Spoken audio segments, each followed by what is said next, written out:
graduates or students who are graduating without having met any of our CCMR indicators. And roughly what number of students would that translate to at 35%? Well, it's a lot of math for me right now. Okay.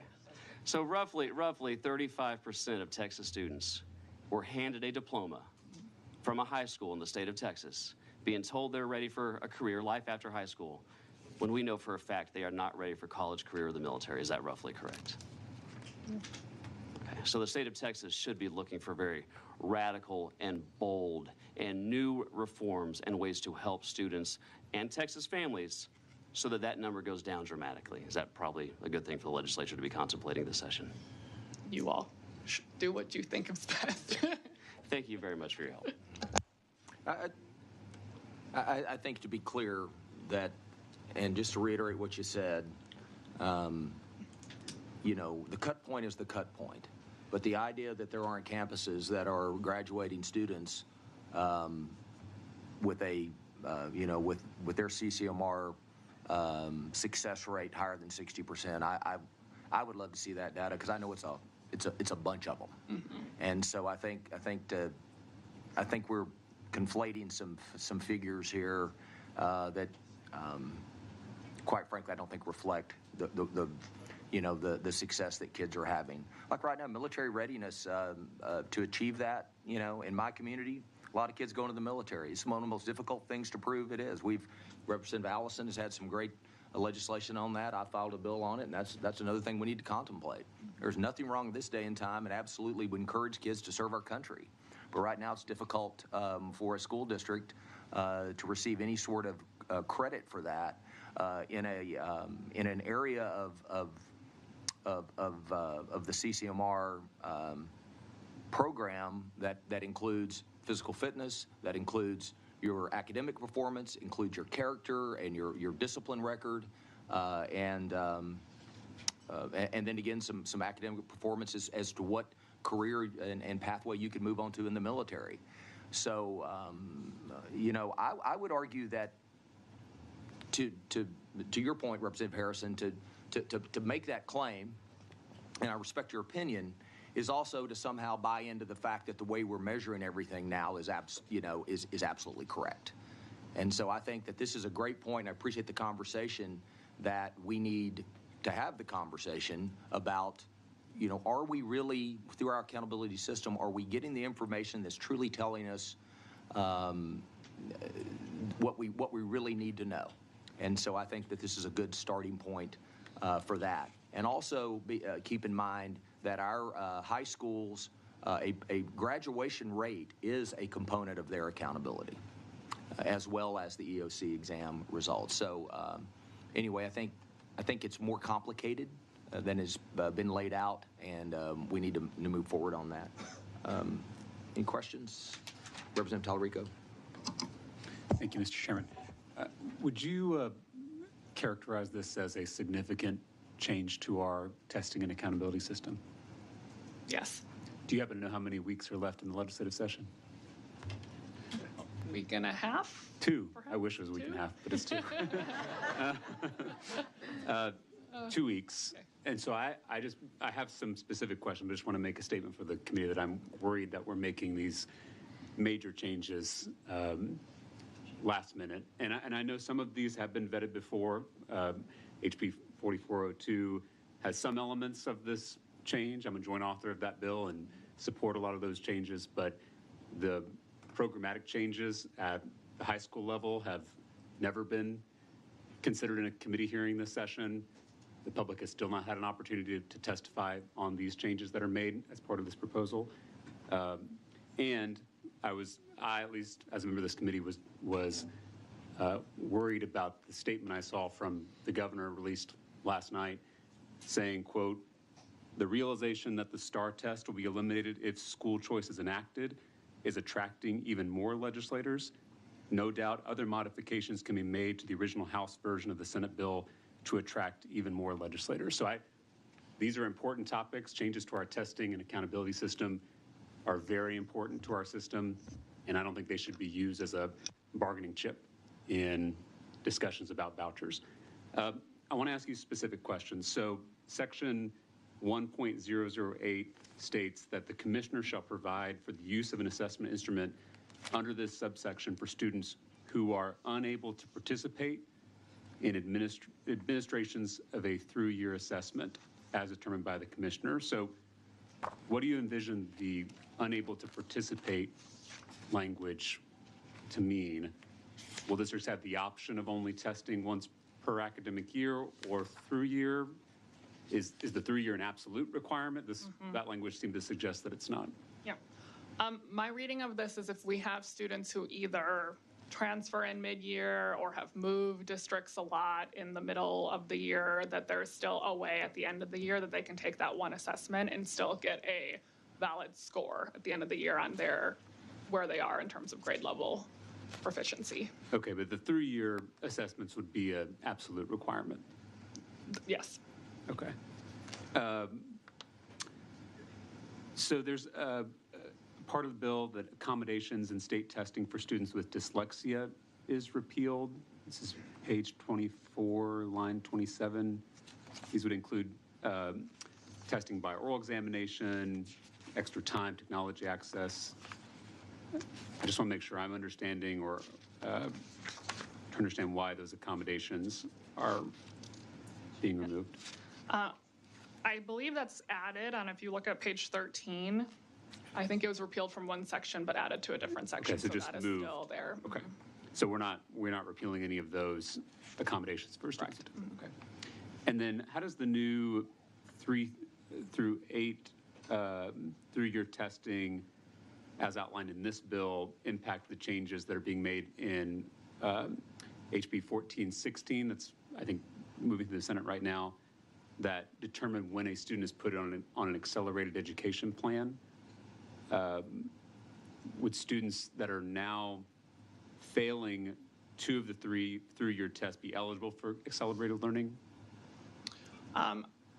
From what I understand about the accelerated learning bills, I think that those are still based off of how a student does at the end of the year, so their end-of-year proficiency level, and not something that's happening mid-year. And so I believe that even with the move to through-year assessments, unless the other language in statute changes, we would continue to do accelerated learning based on where students are at the end of the year. Okay, because I'm worried that the changes being made to assessment and accountability in this legislation contradict some of the legislation that's moving through the process. But would be happy to follow up afterwards about the particulars of 1416. Can you, we've touched on this a little bit, but how these changes to the statewide assessments under this bill would alter the current calculations for A through F accountability? Yes, so in the way that assessment plays into A through F accountability, this doesn't change that. It just changes what the assessments are, but it doesn't change the way that A through F uses assessment in the calculations. What it really does, what the bill does in relationship to A through F is it adds a couple of clarifications around industry certifications that we've talked about. It does require the agency to conduct additional studies on our CCMR indicators to make sure what that correlation is with post-secondary success, make sure it's weighted properly in our A through F accountability system. And then it also specifies that the commissioner can only increase those cut scores every 4 years, and every 2 years the commissioner has to publish what those cut scores would have been if we had raised them annually instead of on the 4-year cycle. Okay. And then is this bill changing how we calculate graduation rates? Page 21, line 24, Commissioner shall develop rules that count passing the statewide assessment toward the calculated graduation rate. So what the bill says is that we can take into account assessment rates when we look at graduation rates. I think for us, what this probably means is that we would need to go through our regular rulemaking process for our accountability manual and collect feedback from stakeholders on how that would happen, because it's not specified in the bill language. Okay. All right. I appreciate it. Thank you. Mr. Chairman. Yeah, Chairman King.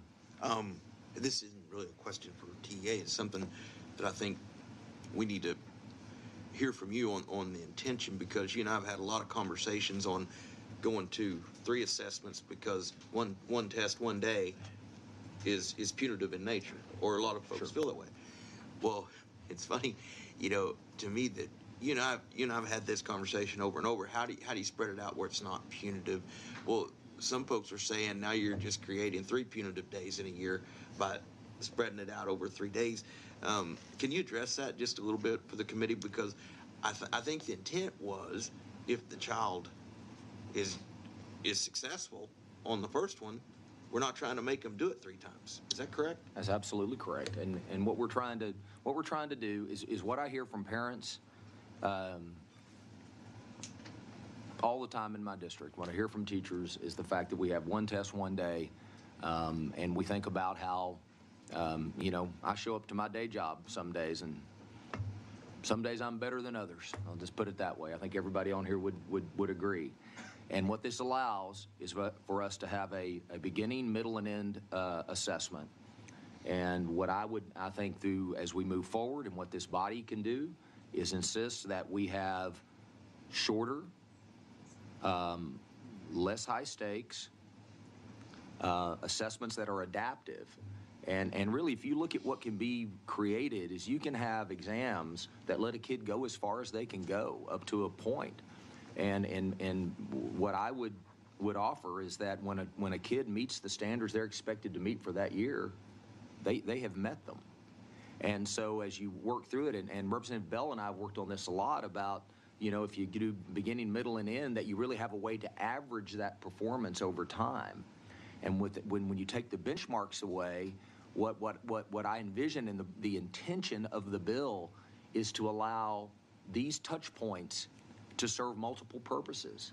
Think about what we're having to collect for teacher incentive allotment. Think about what we're doing with benchmarking, because we're benchmarking for this big day where we have to have parades, and we have to say, go home, get a good night's rest. We have ramped up the anxiety to a level that it just can't stop. And so I would just say, and I understand, and I wish we were having this discussion earlier in the session, but I think it is pretty well known in this room and in this body and in this state that the current state of the STAR test, especially on our younger kids, has just gone too far. And that's my intention here, is to create something that is 3 touch points, less stress, you garner a lot of information, and that's what you get. It's 2023. We do not have to be layering exam after exam and test kids to get them ready for the STAR, then test kids to make sure that we know that they're growing for teacher incentive allotment, and all these other factors that we're layering. And I think I was looking at a district the other day that spends 18 days on tests, 18 instructional days. And so when we talk about how many tests we're creating here, the intention is to roll that back, to use the technology that we have in terms of building assessments, so that we can lower the anxiety levels, but get the information we need. Mr. Chairman, I appreciate that explanation, because I think the discussion, we've had so much information put in, and I was starting to think that we were losing the intention of what you're trying to do there. So good explanation. I appreciate it. Thank you. All right. Any other questions? All right, Representative Hinojosa.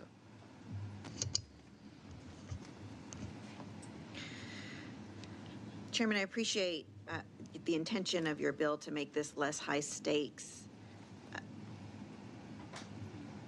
I don't find in the bill where that happens. The test will still be determinative entirely of our A through F rating for 3 through 8. Is that correct? Yeah, but think about the difference. You have to walk in one day, give it your best shot, and that's it. You're done. Think about a system that creates 3 touch points, shorter in duration, and I think we had testimony over 4402 that we talked about, tests that could take as little as an hour or a class period that could provide that information, and then the score, if you will, again, getting down to how are kids doing, is for lack of, and I'm certainly not a statistician, but in an average of those. And as you move along, the information you gain allows instruction and interventions to be designed based upon what we're finding. And I think it's important to know that this is an important enough issue that this body passed this, not only in 2019, but also passed it again just the other day. And so that's, I think it's a pathway away from the high stakes. And I see where you're going with this. I would like to see in the language specifics about can't take longer than an hour, is an adaptive assessment, takes the average. I don't see those specifications in the bill, and I worry that we're respectfully putting too much faith in TEA to get all those things exactly the way we want them, because sometimes there's a mismatch between our expectations and TEA's interpretation or TEA's standards for what they want to see our schools do. We'll draft the amendment and watch how fast I take it. Okay, great. I appreciate that. The other part to our testing that creates the pressure is that it's graded on a curve, right? And so there will always be winners and losers in the way we're currently testing our kids. And I don't see a change in that in this bill. And I'm wondering if I'm missing something, or is there going to be a different way that we determine whether these schools and these kids have met the standards, or are we still going to just be comparing everybody and determining and waiting till the test is taken, then looking at the scores and figuring out, okay, we need to make sure this is the low end, this is the high end, as opposed to setting a standard whereby everybody could make an A? So our current STAR test, it is criterion reference, which means that it's not based on a distribution. And so it is designed in a way that everyone could master grade level if they perform that way. We set our standards back when STAR was first created. We set standards, and then we don't reset standards unless there's a change in the test. So for example, in 2015, when we adopted our new math TEKS, we conducted standard setting then. This year, we're doing another set of standard setting, which is why STAR results are later this year compared to typical years, because it does take significantly longer time to do that. And so every year, in a typical year, we do not change the standards. It is based on the studies that we had done at the very beginning of that really do connect the master's grade level to that 75% chance of success in a college level course meets grade level 60%. And then we have each of the grade levels leading up to that predictive of success in the next grade level. Why this year is it taking longer? Because the standards are changing. What makes it take longer? So, for example, right now with the STAR administration window just ended, we're bringing together a bunch of Texas teachers they're a big part of our standard setting, in which they actually look at each of the test questions. They use their expertise to say a student who is at this level should be able to answer this question. And so the fact that they're doing those standard setting meetings right now is what's taking longer. Why wouldn't those standard settings happen before the results are in? Some of them happen before, and some of them happen after. But the agency waits until it gets the results to finally determine where those standards are set. Is that correct? So if you're talking specifically about this year, yes. This year, one of the things that Texas teachers are looking at when they look at the overall test is how students performed on that overall test. So we provide that information to the committees that meet. In a typical year, we're not changing standards at all. And so for the past 10 years, standards have not changed unless we have had a significant change to the TEKS. Okay, but so right now we're looking to see, when we change standards, first we look to see where are students performing. We don't say ahead of time, based on the TEKS, this is where they should be. We look to see what the results are, and then we set standards. For the teachers who are participating in our committees, we give them based on TEKS, based on what we already know, here's the band that we expect students should be participating in. So we do give them some guardrails. It's not, here's a test, pick a number, come from wherever. So we do use the statistical, or equating process of knowing last year, this is what it took to meet grade level. Last year, this is what it took to master grade level based on our TEKs, based on all the studies that we've done. This is sort of the band that we should be looking at. And then we have teachers within that band talk to each other about what is appropriate. But ultimately, they look at results to figure out what the standard Results are should be. one part of many things that they're looking at. So I'm unclear about whether now that we're changing the testing and we are making the TSIA tests apply to elementary students, is the CCMR domain also going to apply to elementary students? Does that change in this bill? If you're in the accountability system? Right. No, this doesn't, I think the changes in the assessment don't impact the A through F accountability system, other than the fact that that's the assessment that's now being used to calculate. Okay, the A so through it F will piece. still only be applied to high school students in high schools? The CCMR indicators, Right. yes, this doesn't change anything there. Okay, good. Finally, is there a fiscal note on this bill? Yes, I there haven't is. seen it. I don't think there's been one on the substitute. That was just, Okay. Still waiting. Yeah, no, we're still waiting from LBB. but there was one on a previous version. We'll have it for you soon. Okay. All right, thank you. All right. Any other questions? Representative Allison. I applaud you on your efforts to try to take the pressure off the high-stakes test and the standardized test of the STAR, but and I appreciate your example of one district using 18 days to teach to the test. And I guess, have a concern that we don't turn that 18 days into 54 days with these 3 tests, because it occurs to me that this teach to the test occurred long before the STAR test on previous iterations of the standardized testing, and I get the importance of measurement, and we're going to have that, but I'm still concerned that even moving to these 3 tests, less severity, so to speak, than the STAR test, is still going to result in some teaching to that test, and I just am curious or want us to still try to strive to avoid that. Yeah. Thank you for the question, and I appreciate your concern. And I think one of the things you'll find when you talk to districts, one of the most important things is the reality is we have, in some districts, and I would say in all districts, a certain number of students that really are behind in terms of where they're at in grade level of their achievement so far. And one of the most important things we can do for a student and their parents, a teacher, and a district is to always make sure we're measuring growth. So if we start here and I end up there, that can be that is an indicator of a tremendous improvement, both on behalf of the student, on behalf of the classroom teacher, the campus leaders, and everyone else. Because each kid, they come to our schools where they are, and we have no control over where they are. And so when you look at through year and teaching to the test, we hear that a lot. But the reality is if we're going to test the standards, we must at some point teach the standards.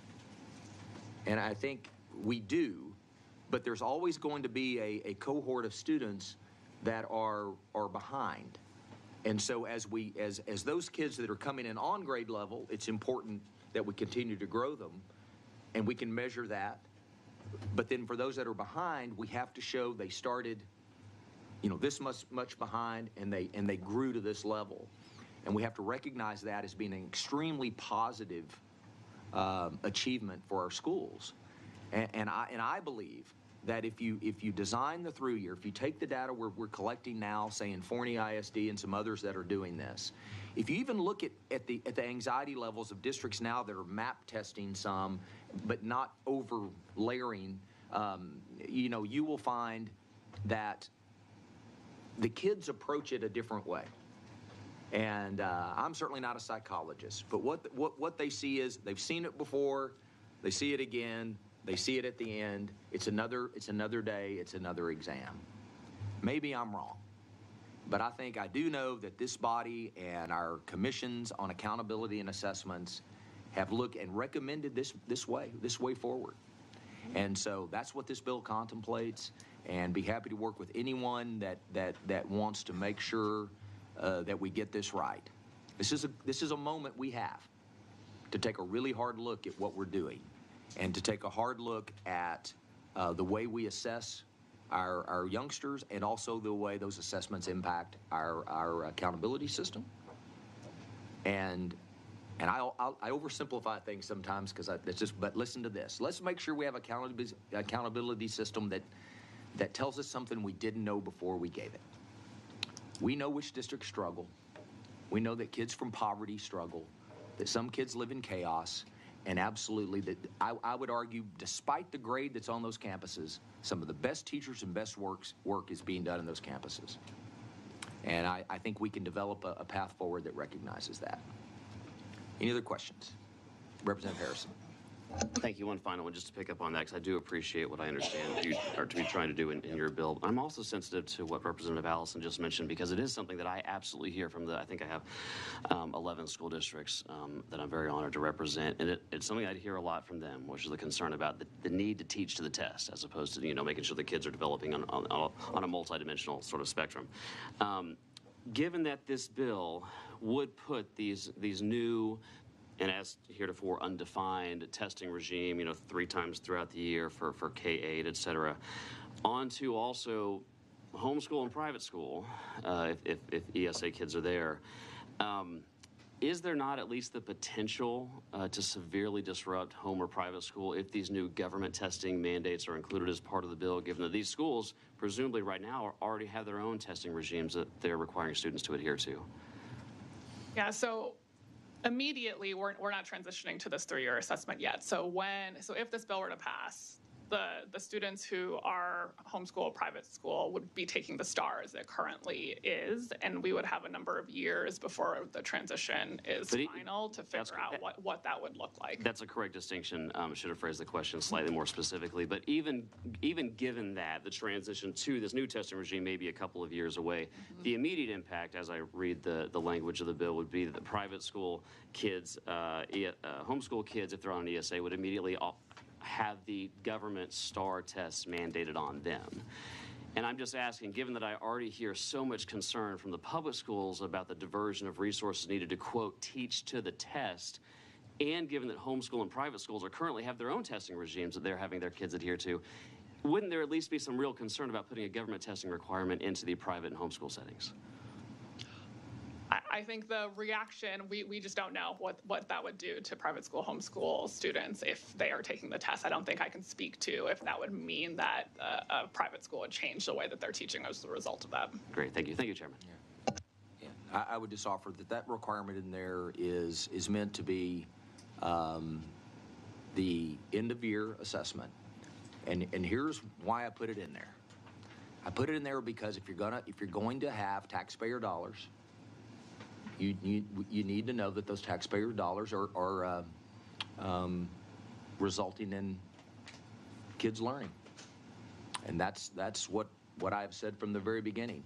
That was built upon testimony we heard over 16 hours. That the concern is, and I think it's a concern among the body, is that when taxpayer dollars are going towards education, that we need to make certain that kids are learning. And I understand and the requirement that this has is not on the private school, it's on the parent that chooses to take an ESA. And so that's the I guess the calculation a parent would have to make in that regard. And so just a different of opinion on how of basically how it ought to work. Representative Hinojosa. I'd like to follow up on that question because I also have a question on page 7 regarding that. On page 72, when you get into the ESA portion of the bill, section 29.371 references that the child participating in the program will annually be administered an assessment. Do you interpret this to mean that even after the change to the assessment to TSIA, those students will still be required to take the test? The new test? Yeah, I interpret this to mean they would have to take whatever the state assessment is. Okay, whether it's STAR or TSIA or whatever it is we come up with in the future. That's right. Okay, thank you. Any more questions? All right. We appreciate you being here. Good job. Want to go to compliments now? Or? Yeah. Let's skip them and let's do this panel too. Can we do that or have to go in order? We don't have to go there. Let's go this way.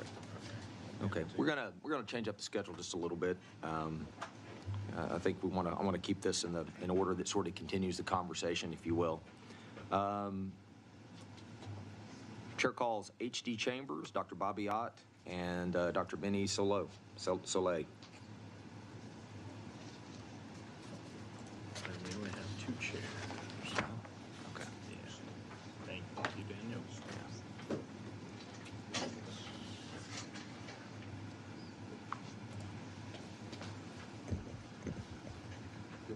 The three of we just go Yeah. one at a time, 5 minutes. No. each, or- Yeah, we're going to let everybody sit up there, and we'll just go down the line. I'll just call you.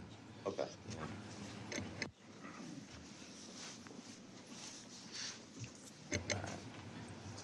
All right, let me go through this part here. I'll show you registered as Bobby Ott on behalf of the Temple Independent School District and yourself, testifying against the bill.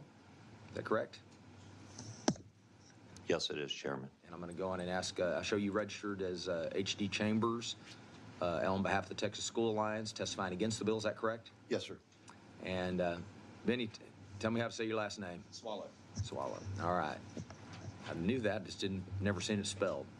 I'll show you registered as Benny Swallow on behalf of TACS, TAMS, TARS, and TREA and yourself. Registered testifying against the bill. Is that correct? Yes, sir. All right. I'll tell you what, we'll begin with Dr. Ott, and you may begin your testimony. Okay, good morning, Chairman Buckley and committee members. My name is Bobby Ott. I'm the proud superintendent of Temple Independent School District. We are an urban, 1 high school, 6A district, 9,000 students. 42% of our student body is Hispanic, 30% African American, 25% white, and 77% economically disadvantaged. We also serve 1,694 special education students, and that's roughly 18%. I am grateful to be back in front of this committee and thank each of you for your service. I also want to say, as an aside, I've had a chance to work with Chairman Buckley, not just on local issues, but also state level issues. And I will tell you, in so doing, I've seen him interact with teachers at Temple ISD and students, and he is a friendly face, and he is also a big supporter of public education.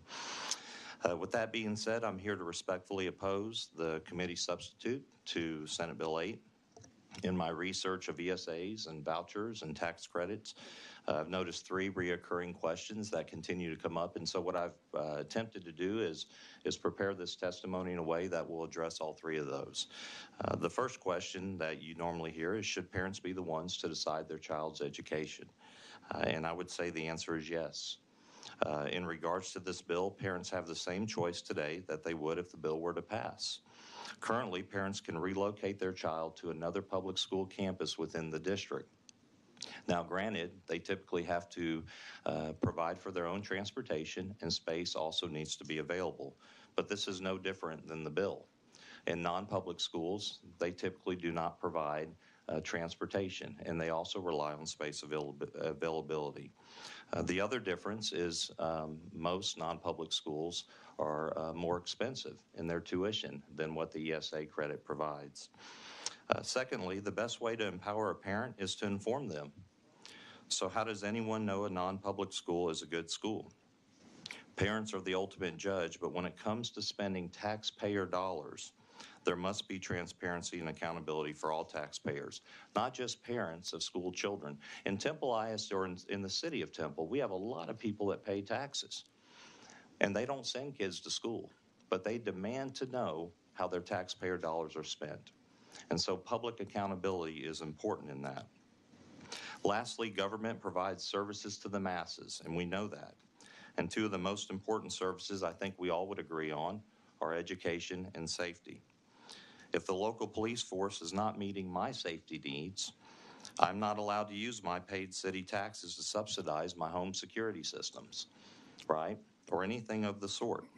The existing precedent for financing personal choices beyond government services are paid for with our own dollars. Question number 2, should students remain in low-performing schools? The answer, absolutely not. And I will tell you, I'm very passionate about that. Very passionate about that. It is heartbreaking, and it should be something you take very personal. Even though this bill looks like an opportunity for every student to parachute, the reality is that is not the case. Transferring to another school requires transportation, guaranteed admissions, and resources beyond what this bill provides. So the way to address a failing school is not through a provisional parachute for some. It's by investing in all. I have turned around failing schools in multiple districts, and that is a fact. And I will tell you what it takes. It takes technical assistance, professional development. It takes replacing incompetent staff in leadership. I will tell you that. And a targeted plan for every child. There is an inconsistency between the substitute and the current accountability requirements. This bill allows a voucher after 1 year of an F campus or an F campus rating, but the state gives school districts 2 consecutive years to identify its areas of improvement before even submitting a turnaround plan. Nobody should be in a failing school, but this bill is not the solution. ESAs would leave many children behind. Investing in the failing campus as a whole would support every child. And the last question, and this one's quick, are school districts meeting the needs of special ed students? I will tell you there are no higher service requirements found anywhere for special needs children than in public schools. But you will also find no program more underfunded in public schools than special education. The Texas Commission on Special Education Funding shows that local school districts and taxpayers are subsidizing special education by almost $1.9 billion. An alternative would be to appropriately fund special ed in our public schools, because this would actually impact more children. In closing, I want to thank the entire committee. I appreciate all you do, and however you want to do this, I'd be happy to respond to questions, or we can pass on to my colleagues. We'll do the statements and then go back to questions. Is that okay? Okay. Thank you. All right. All right. H.D. Chambers. Thank you, Chairman. H.D. Chambers, as you mentioned, representing the Texas School Alliance, and for those that are not familiar, that's an organization of the 45 or so largest school districts in Texas, urban, suburban, and to be quite honest with you, any form of educational savings account or voucher is going to particularly impact our school districts, probably more so than any other school systems in the state of Texas. So this is of severe interest to us. We are in opposition to it, but we also understand the policy discussion and the political discussion that's going on around this topic. I want to spend my time commenting a couple things on assessment. It's kind of interesting. I thought I was coming to a ESA hearing, and it turned into a testing hearing earlier this morning. But I want to make a comment on this specifically. Yes, it is rushed. I feel like this conversation, it is so complex and it is so complicated. And there have been commissions in the past, and there have been discussions in the past.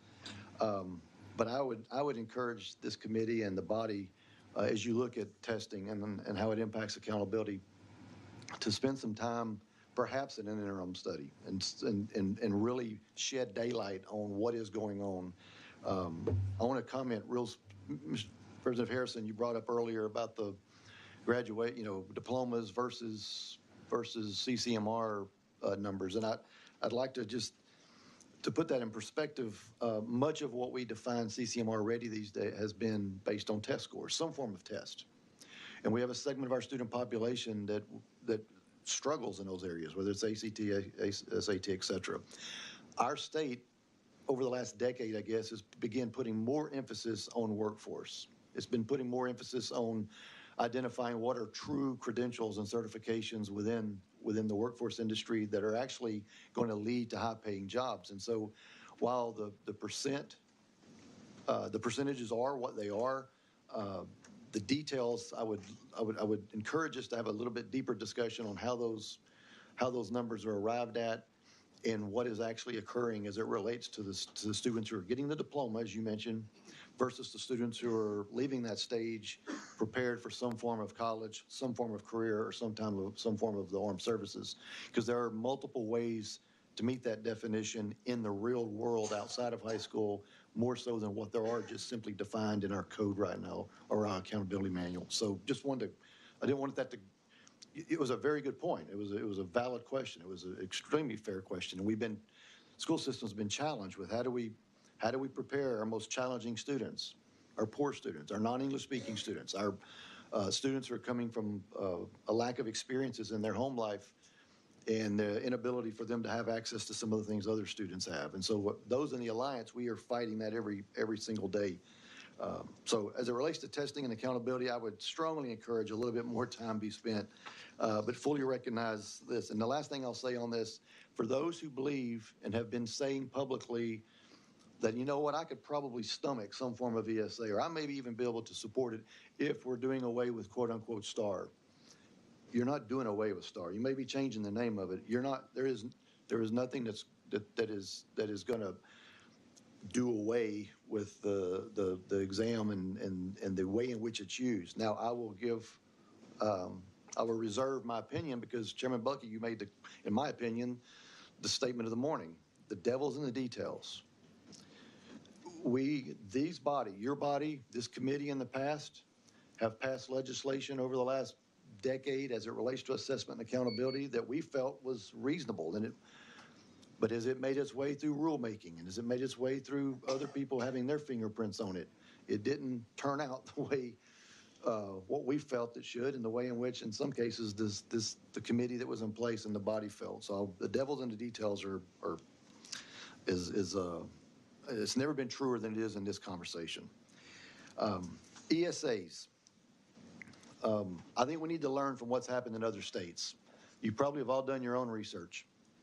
But as it sits right now, one of the things that we have been told by others who have researched this across our country is that there is a huge difference between the access that students might have or families might have versus who's eligible.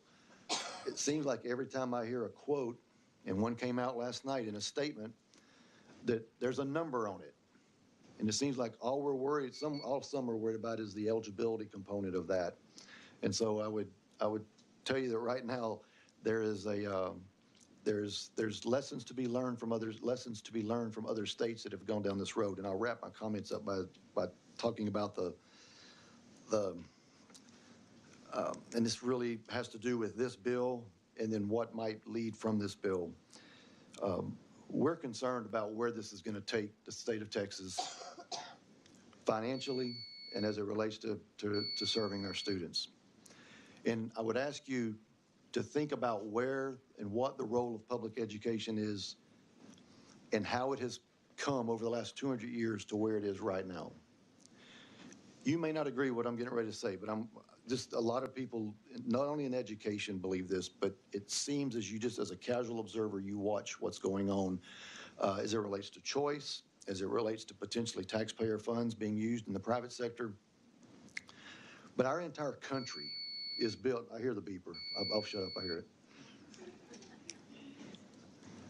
Our entire country is built and has sustained since its beginning on communities, on towns, cities, counties, states. And it's arguable that the core of every community, whether you're a large urban, suburban district, or whether you're a small rural or a mid-size, the core of that has been the school system.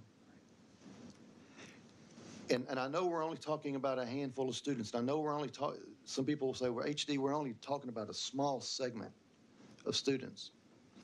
But it's, to me and to others, it appears that there's a pulling of the fabric of those communities. It's happening a fabric at a time, a piece at a time.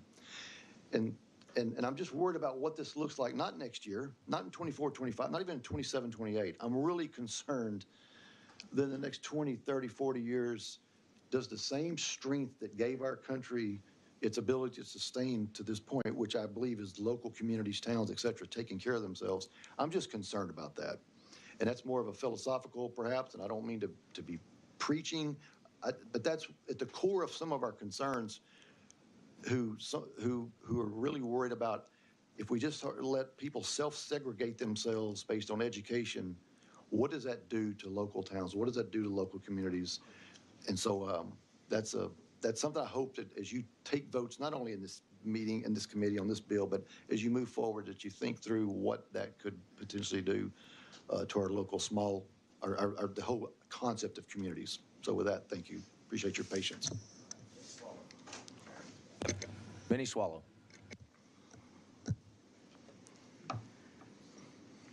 Good morning, Chairman Buckley and committee members.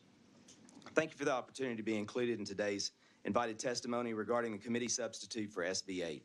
My name is Benny Swallow, and I'm the superintendent of Huffman ISD. I'm representing TAMS, TARS, TAX, and TREA.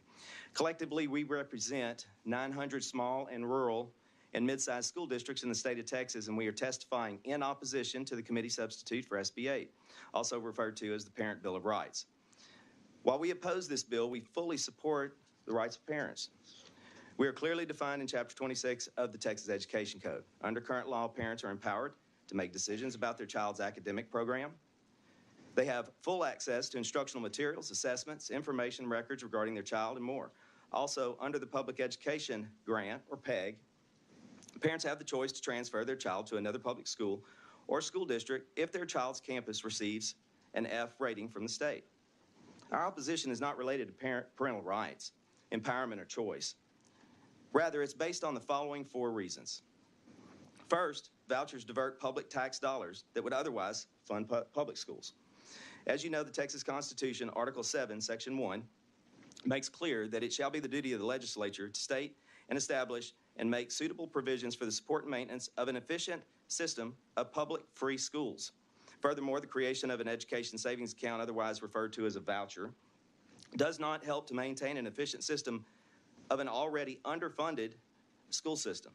Rather, it diminishes the financial stability of all school districts in Texas by reducing monies that would otherwise flow through the state. The impact of this harm is exacerbated in our districts our size, in the small and mid-sized school districts, certainly, due to the diseconomies of scale and the fact that schools are forced to spread the same costs for facilities, transportation, personnel, and instruction over a smaller revenue stream. Any diversion of funding can have catastrophic consequences for the whole community, as Mr. Chambers commented on just a moment ago, not just the school and its children. Historically, the spending on voucher programs in other states has increased over time, while the funding for public schools in those same states has decreased while their enrollment grows. Furthermore, according to Raise Your Hand Texas, our state is currently $4,000 behind the national average in per pupil spending, and the basic allotment for our spending has not increased since 2019 when HB 3 was passed. With double-digit inflation, the cost of educating our students has become increasingly difficult without increases to school funding. Second, we oppose this bill because it attempts to reform the STAR test in exchange for a voucher program.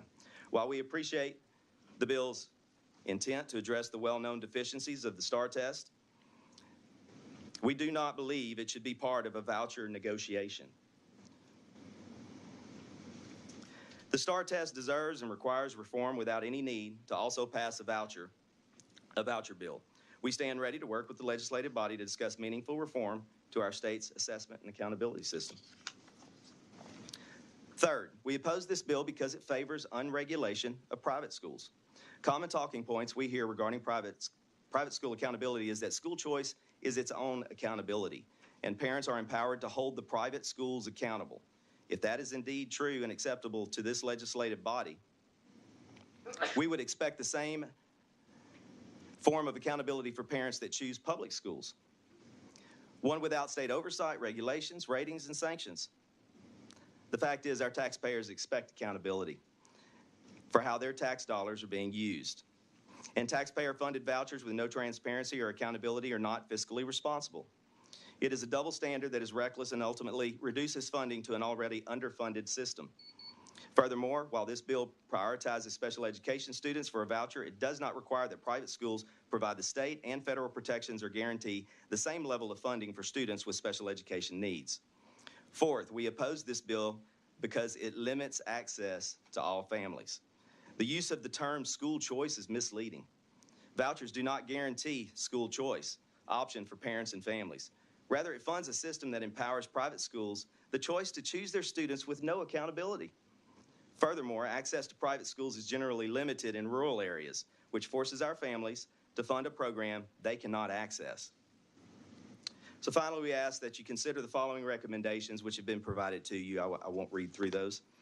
In closing, as an American author and educator, Neil Postman once said, public education isn't important because it serves the public. It's important because it creates the public. Chairman Buckley and members of the committee, it would be a travesty if the legislature foregoes the billions of dollars available to Texas and this once-in-a-lifetime opportunity to invest in our public school children at the expense of a voucher program steeped in politics. Therefore, we respectfully ask that you oppose the committee substitute to SB 8 and make public education and the 5.5 million Texas students we serve your priority this legislative session. Thank you for your time, and I'm happy to answer any questions. All right. Thank you, members. Questions? Representative Schaefer, you're first. Thank you. I guess I'll direct this to Dr. Ott. You began, but any of you could answer. And I'm going to begin by reading a provision of the Texas Education Code to you, and then I want to get your response to this. It says, in order to provide the maximum possible utilization of existing educational resources and facilities within this state, both public and private, the coordinating board is authorized to provide tuition equalization grants to Texas residents enrolled in any approved private Texas college or university based on student financial need, etc. You've made the point very forcefully that we do not allow public dollars to go to private institutions, but we've been doing that since 1971 in this state. We have given over $2 billion in public money to students to go to private schools. That has served over 1 million students. That's not even to mention what we've done with the GI Bill and Pell Grants with federal dollars. We actually have a long-standing tradition in our country and in our state of taking tax dollars and saying, let it follow the student and go to a private school. The standards and statute are simply that they go to an accredited private school. It seems to be what we're doing with this bill is saying public dollars can go to an accredited private school. So can you please tell me what's the difference between a student in high school and a student in college, and when in fact a student could be enrolled in a high school right now and begin to take college courses and apply for financial aid and get this money even while they were still in high school. So what am I missing? What is why is that acceptable for a student once they leave high school? Yeah, Representative Schaefer, I'm not a lawyer, but I pretend to be one sometimes. You're right. The tuition grant program that allows public tax dollars to go to private higher ed institutions is there and has been there for quite a while. One distinction I would offer up is that when you, as a private institution, accept those tax dollars, you cannot discriminate or you cannot use any form of admissions that would exclude all types of applicants. So, well, that's not entirely true because some of them are, religious schools that have basically you have to adhere to a statement of faith. You have to go to chapel. You have to do certain things that others don't have to do. Yeah, but they're comparing it to what the interpretation we have of what's before you right now is that there are no requirements on the receiving private school to accept the state money and as to who they elect to select as a part of the students. But that's not the objection that I heard earlier. The objection I heard earlier was that there's no accountability and things like that. So. Well, that is true. That is true, as it is right now. There's a part of the Senate Bill 8 right now has these students taking the exam, but that's it. The exam goes to the comptroller's office. Do you know that private schools have to take exams in order to maintain their accreditation? Yes, sir. Those students have to have their academic achievement measured. in order to maintain an accreditation. That is accountability for their academic achievement. Would you agree with that? Oh, I'm sure they have their own set of assessments. But I would disagree that they're using taxpayer funds at this time.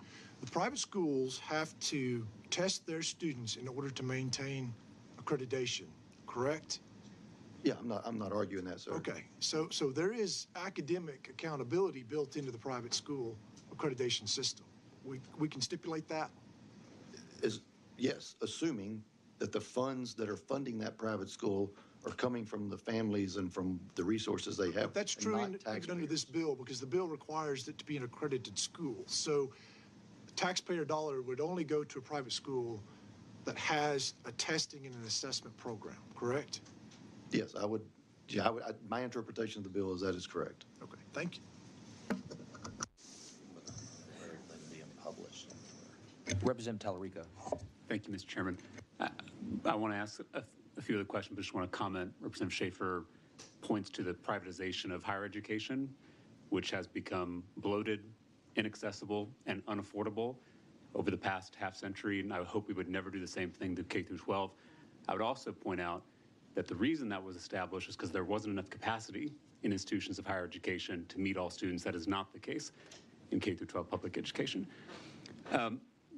I want to, Mr. Chambers, you brought up the long history of this fight in our state. You're aware that that the Texas Declaration of Independence cites the Mexican government's failure to, quote, establish any public system of education, although possessed of almost boundless resources. That's in the Declaration of Independence for our state, signed by one of my ancestors. Is that your understanding? It is. And these voucher proposals have been brought before. In 1957, a tuition grant bill was passed through the House. It failed ultimately, but it was to allow kids to leave integrated schools and join white-only schools. You're familiar with that history? I am. Okay. Question for the current superintendents, Dr. Ott. As a local superintendent, do you decide how much state funding you receive? No. Who decides how much state funding you receive? We're equalized, and so it depends on the local burden, and so the state does. The state does. We do. Yes. Oh, okay. Are you aware that we are, as a state, 43rd in the nation in per pupil education funding?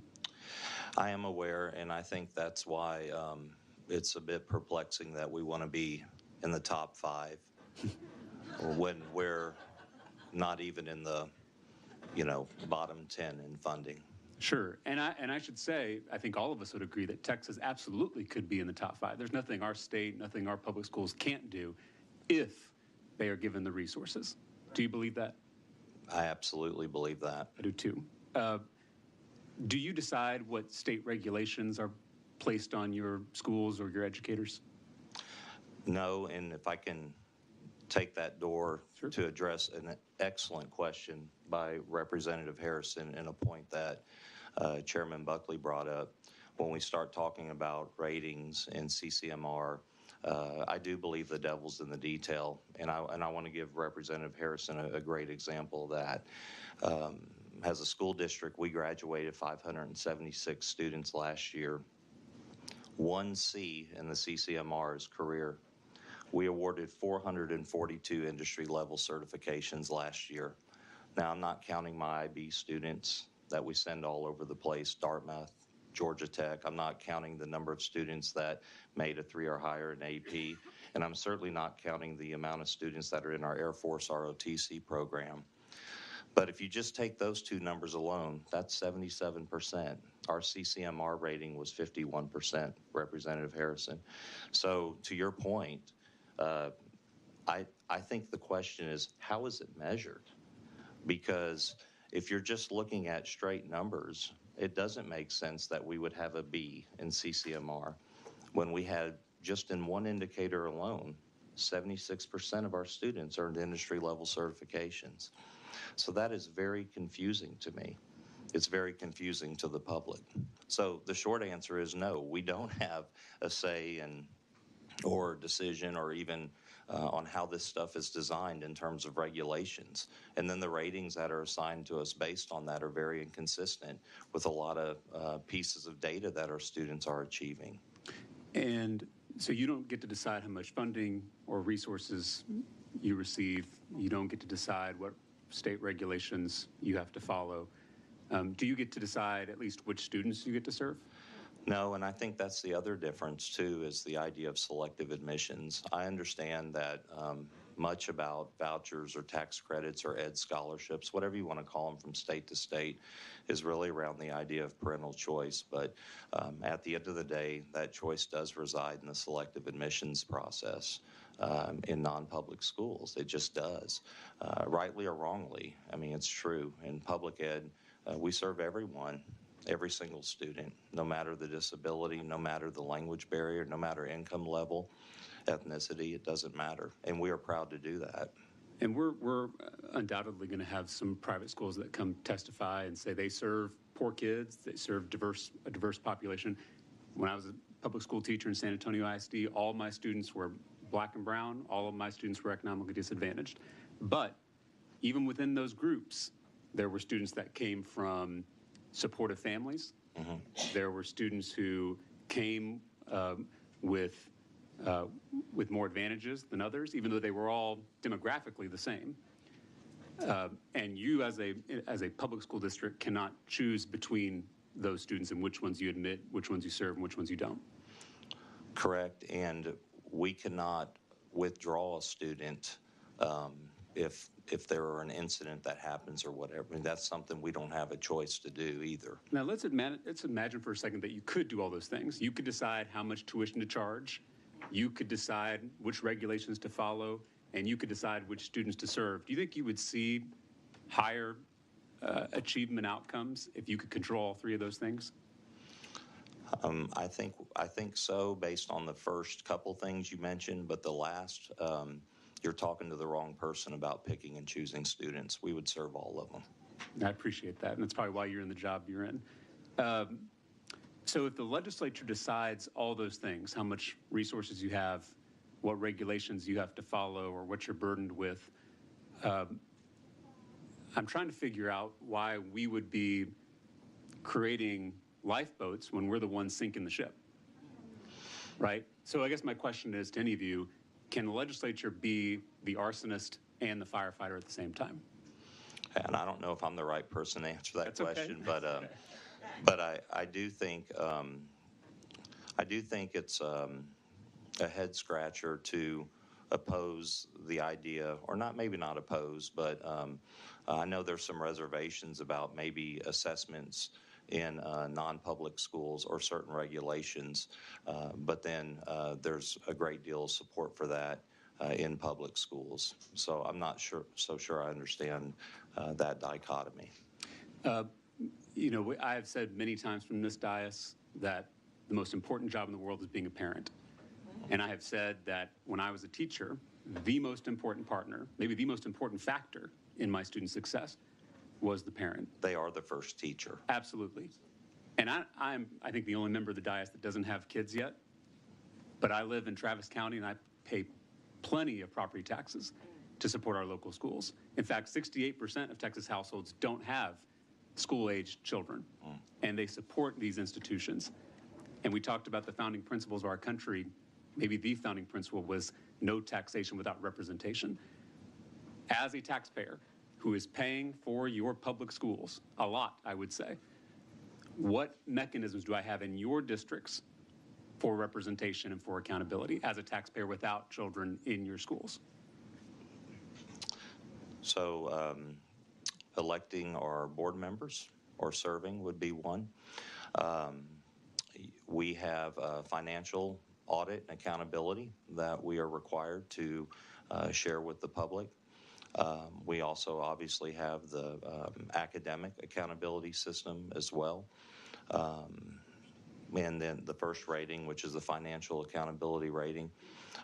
And then I think those are probably the most important pieces.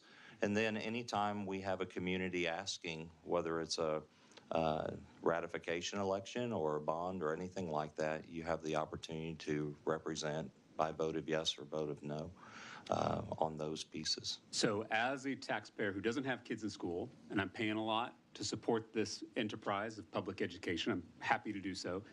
But in exchange, in order for you to take my hard-earned tax dollars, I get to vote in your school board elections for who's going to be making decisions in the school district. I vote on bonds.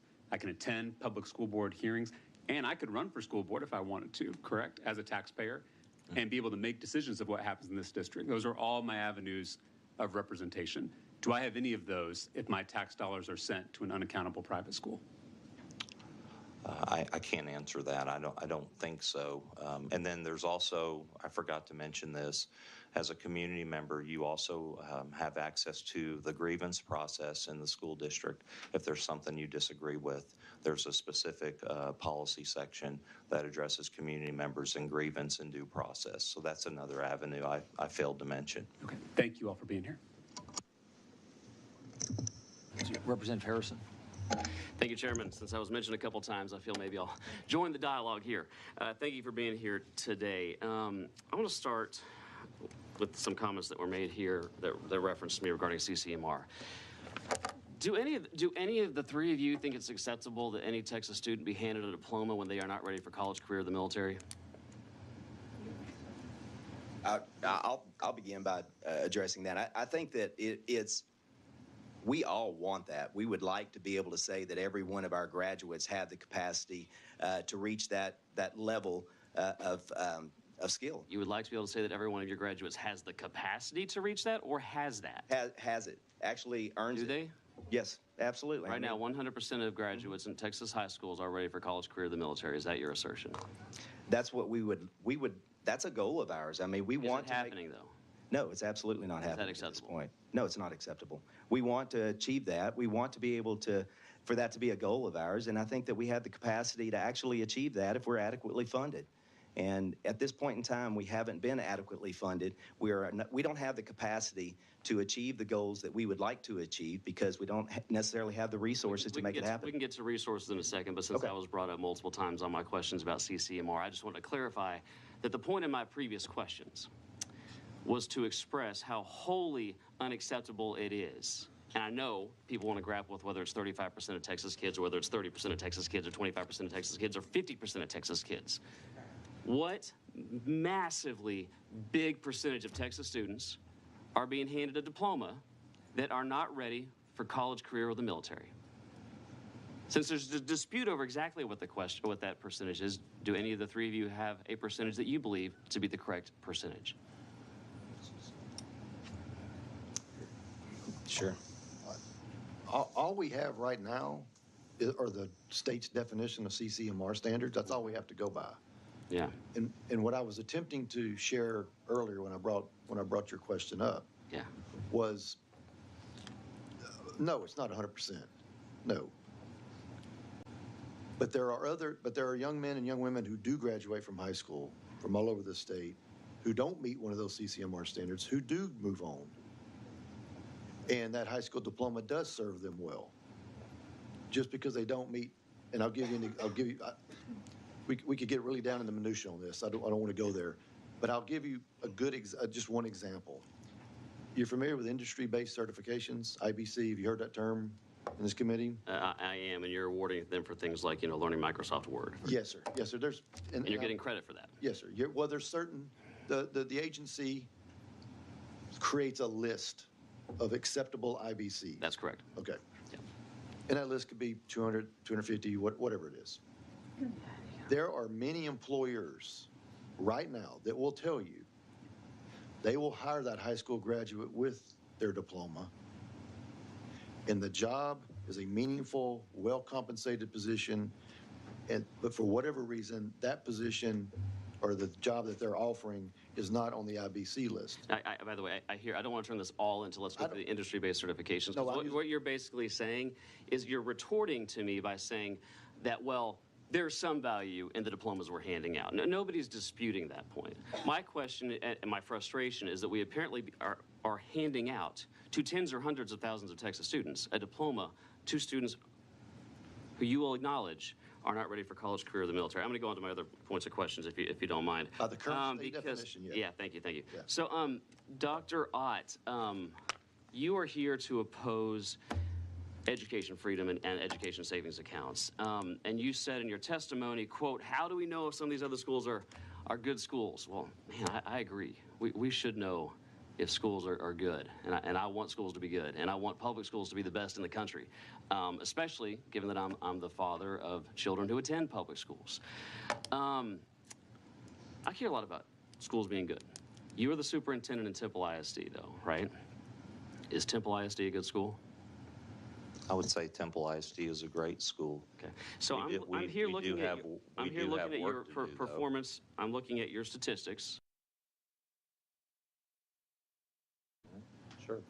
What percentage of your students are proficient at or above grade level in science? I don't have that off the top of my head. You're the superintendent. Do you have a rough idea? If it's, I don't know.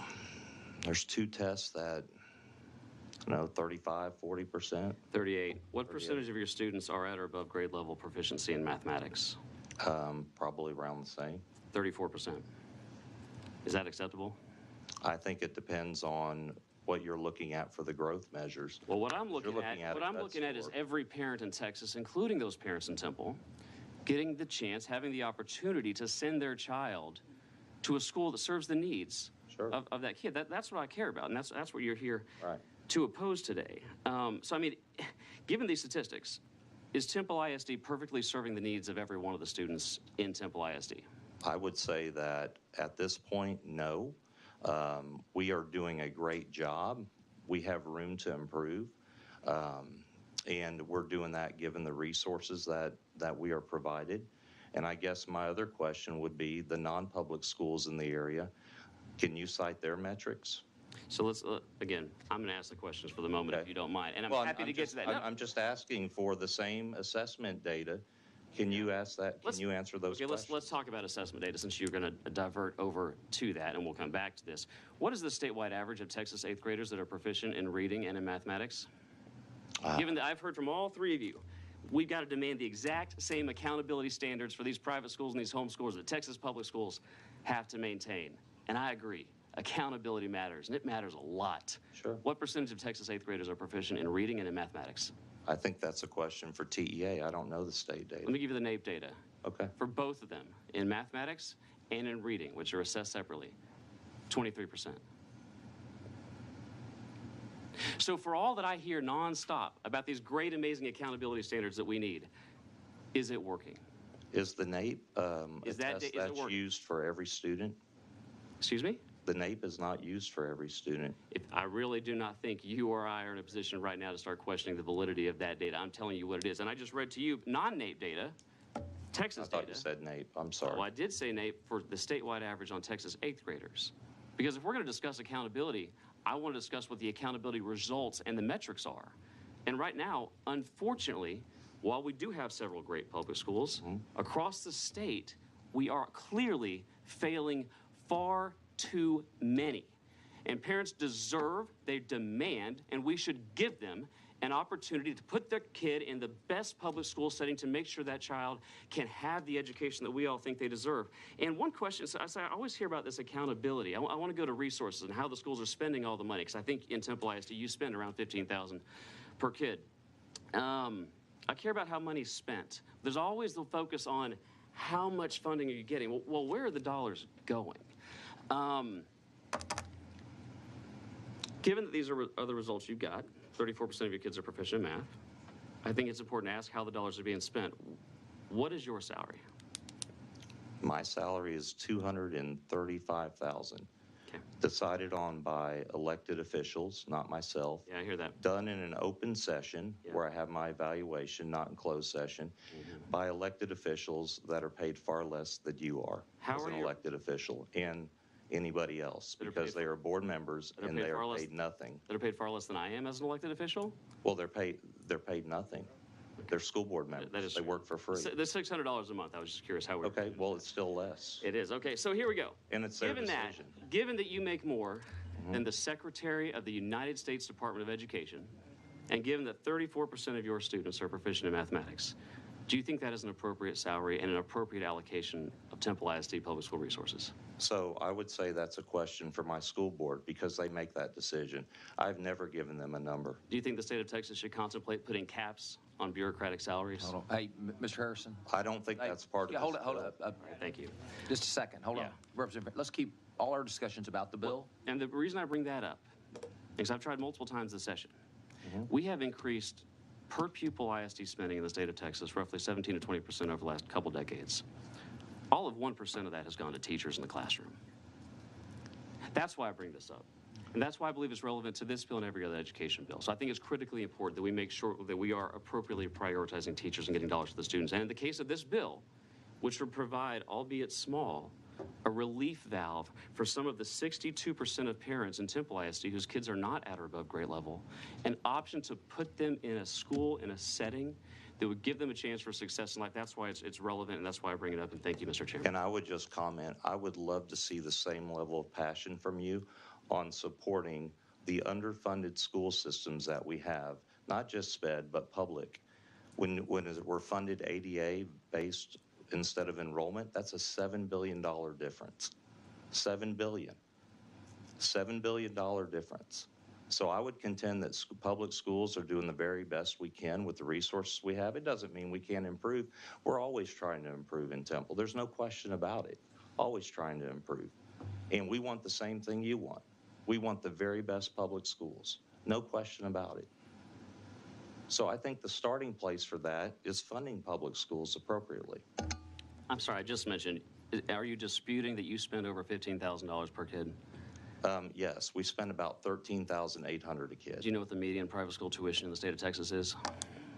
I don't. It's around $9,800. Okay. This is not simply a funding problem.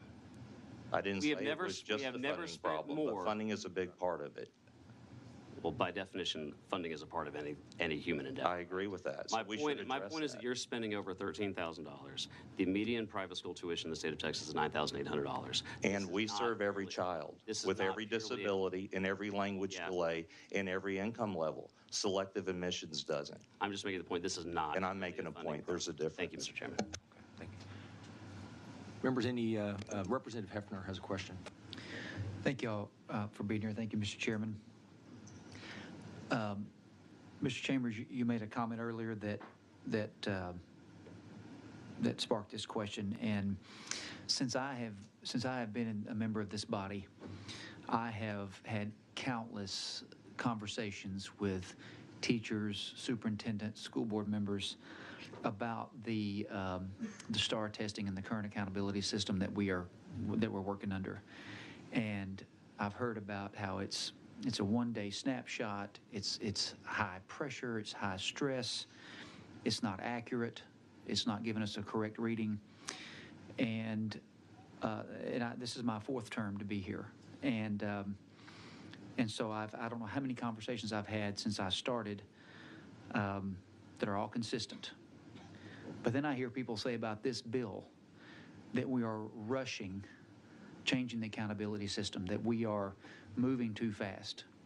And I think that's disingenuous and dishonest when every provision in this bill has been debated this session. Many of these provisions have been debated from sessions before. And I want to know what all these alphabet soup associations have been doing while we've been working under this testing system. Why isn't there a model testing? Why doesn't anybody have an idea? All y'all seem to do, is wait till Chairman Buckley spends countless hours trying to get an answer to these problems. And then we sit here and say that it's rushed. It needs to be an interim study. We need to look at it longer. What have we been doing the last 8 or 10 years?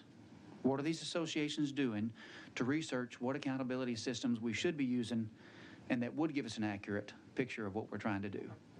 And so I'm just frustrated that people seem to sit on the sidelines and wait till somebody like Chairman Buckley puts in all this work, and then they just throw rocks at what he's done. Where's your idea? Where's your idea on an accountability system and a testing system that will work? Well, what we've been doing for the last 10 years is bringing options and ways in which we can improve the existing system beyond just a single test being measured to make determinations as to how effective a school is. Is that not what this does? I don't know. It's an attempt at it. I don't know, because this is a bill. This hasn't gone through the process of the details and the rulemaking. I don't know what it does. I know what it says right now. But why doesn't somebody, all these years, there's been plenty of time to think through a process And we brought that it, we sir. believe would work. Sir, you have voted, in 2017, you voted for House Bill 22. That's right. All right? It went to the Senate, and it was 75% of it was dismantled, and it came back. The organizations you're referring to, the Alliance, TASA, other organizations, we helped create that. And that was, to answer your question, what is our suggestion? We've made it in policy, in conversations, but it never does make it through the entire legislative process. So that's one example of what have we been doing, what have we been working, what are we for versus what are we against. The reason for my comments earlier about for whatever And rushing. I don't mean to pick on you specifically. No, you're fine. I'm frustrated with everybody. No, hey, listen, I'm up here. I'm fine. I made the comment. I stand by it. When I say rushing, the accountability system, I think the manual itself is like 350 pages long. And other than 2017, when House Bill 22 was, this body, not just this committee, but the bodies, have kind of nickeled and dimed it. They've looked at one little small piece and one little small piece. And sometimes, whether it's about the testing component of it or the accountability component of it. But we've never had a thorough conversation, y'all, this body, and whether it's in an interim commission or some form of sitting around the table with people to try and figure out what does best serve the students and the teachers in our state. We haven't had that. We are members of organizations. We're members of, I was on the TEA Accountability Advisory Committee for longer than I can remember. And there were multiple opportunities for us to bring through the rulemaking process or through what you're seeing right now with the agency changing cut scores changing the standards on the CCMR standards. Sometimes our voices were heard, sometimes they weren't. But anytime that this body has entertained a comprehensive or something that seems like a comprehensive to address assessment accountability, we've been there. This bill we saw it for the first time about a week ago. I had never been a part of a conversation where we were going to use TSIA as the high school assessment. That's never been a part of a conversation that we've been a part of. But your frustration is shared by a lot of educators. It is. Sometimes rightfully so, not all the time, but we're criticized for the comments you're making. So if you don't like this, then what do you like? And we have attempted to provide what do you like multiple times, both in policy and in rulemaking. And in many cases, those recommendations have not been listened to, or they've been heard, but they haven't been followed. So, well, I want to say I appreciate what y'all do. I know you have a huge task in educating kids. I homeschool my kids. It's a choice I made. It works for my family. It doesn't work for everybody, obviously.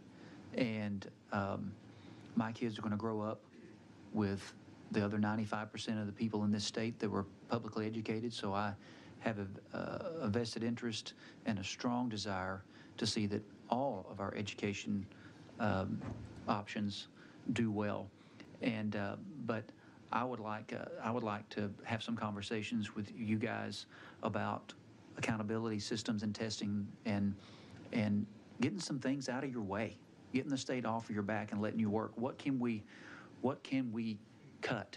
What regulations and rules and useless bureaucratic junk can we get out of the way so that y'all can do your jobs? And I'd like to have those personal conversations with whoever. But anyway, that's just something that struck me here, and I appreciate what y'all are doing and appreciate you being here. no, fair question. Okay.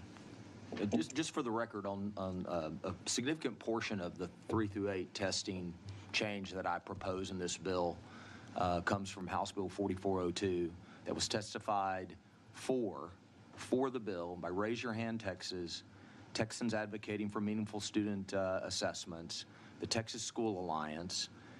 Folks not testifying but registered for it was Texas Association of School Administrators, Texas Association of School Boards, and other Texas School Alliance members, Texas State Teachers Association, Bexar County Education Coalition.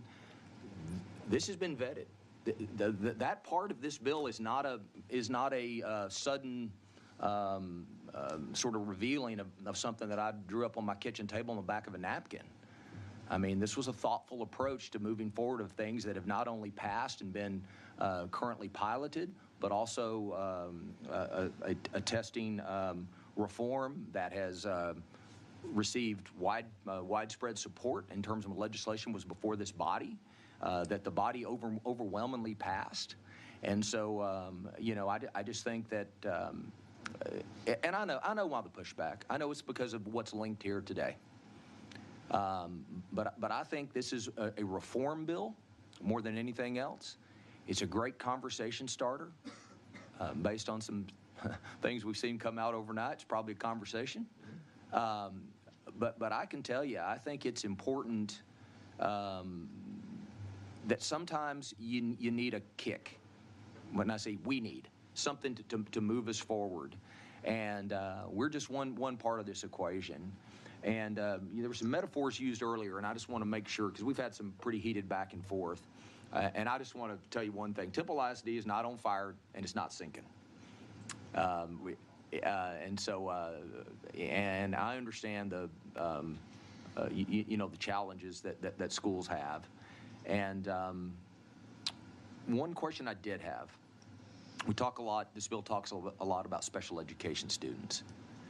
And I will tell you privately, superintendents have called me concerning the provisions in this bill, and long before this bill was written, about a pathway for special education parents to find a better, or what they feel to be a better environment for their children. And school superintendents from big schools and little schools have said, that's not the worst idea I've ever heard. And so as we move through this, and I'm just saying that because we know that that's true, but I also think it also shows the realization that across this state, we know we have some kids that they're not getting where they need to be. And so that's the impetus for what we see before you today. And I just want to make sure we keep that in mind, that we're talking about ideas that are vetted. Obviously, there's passionate debate on both sides. But I appreciate the conversation as we move forward with this. And Chairman King. Thank you, Mr. Chairman. I got a couple things. Let's start with the changing and moving away from the STAR. HD, I mean, all of us have had this conversation forever, and I am a little bit confused because we've talked about the high stakes nature of one test one day until, we all know that that's a problem. But trying to spread it out over time and over 3 tests and taking doing away with the high stakes, I'm still getting told, well, you're creating more high stakes. There's going to be a test. Yep. The federal requirement, there's going to be a test. Yep. We're not getting away from it. So I don't completely disagree with Representative Hefner, because that's one part of this that I've never heard a plan from any education group. Everybody says we're for accountability. I was part of the drafting House Bill 22, as you well remember. I'm pretty sure I was a joint author. And we all know why it came back the way it did. And we got a sandwich we weren't ready to eat, and it didn't taste very good. But it is what it is. We are moving through it. We've tried to make it better since 2017. But on the STAR test, I certainly, or whatever we call it, I don't, red, white, and blue test, I don't care.